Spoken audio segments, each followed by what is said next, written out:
Hello and welcome to Premier Study and Investing. It's great to have you. Thanks for stopping by.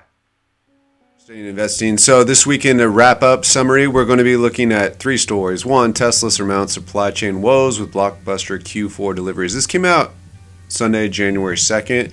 So in pre-markets, I would expect to see a bit of a pump on Tesla. We'll see. But that's what I would expect. Also to know, this week we have a lot of economic data coming out, jobs report, I believe, manufacturing as well. Jim Rogers, next bear market will be the worst in my lifetime. Here are three assets he's using for the 2022 crash protection. And blah, blah, blah, blah, blah. First one, silver. He says the all-time high for silver is 50 an ounce. Now it's at $23 an ounce. Why can't silver go back to its all-time high? That's the way markets usually work, he says.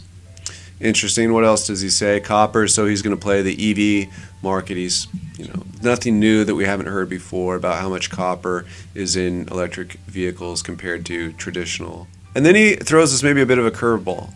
Agriculture. So he's talking about how maybe there's higher risk-adjusted returns with agriculture compared to both stocks and real estate. He says, yeah, if you can go out and get land, sure.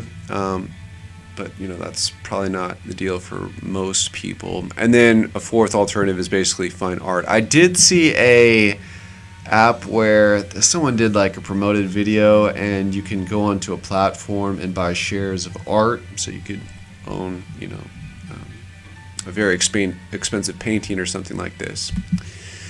Then this is the other one with that economic data coming out.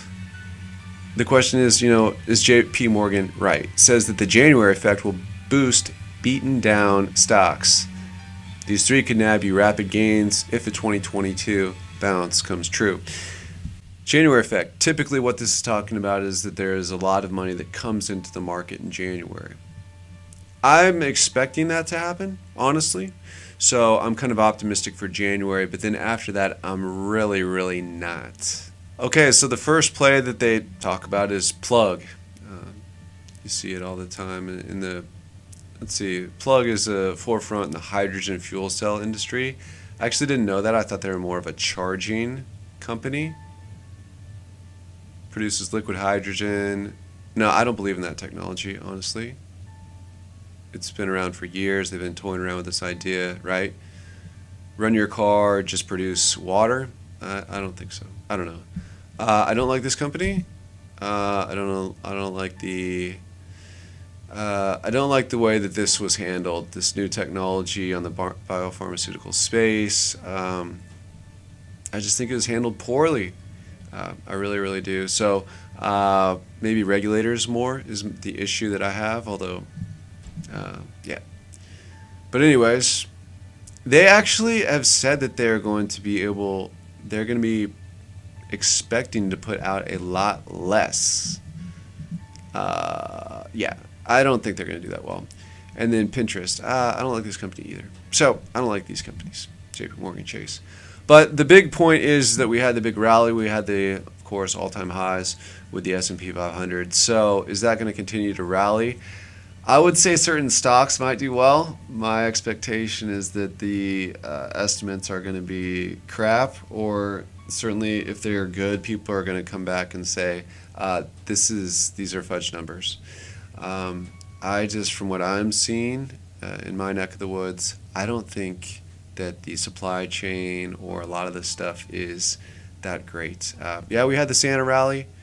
Maybe we'll have the January effect. But all in all, I think the biggest issue is the tapering. If we see interest rates go up, I think we're going to be back to 2018.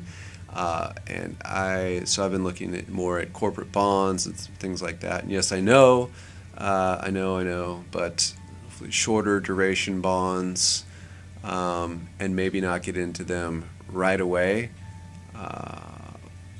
But yeah, trying to get more into some of those defensive plays, consumer staples, utilities, diversifying, and then trying to pick a couple. Maybe, the FANG stocks are still. I think those are still solid. Okay, that's what I got. So Well, here we are in 2022. We'll see you next weekend. Bye.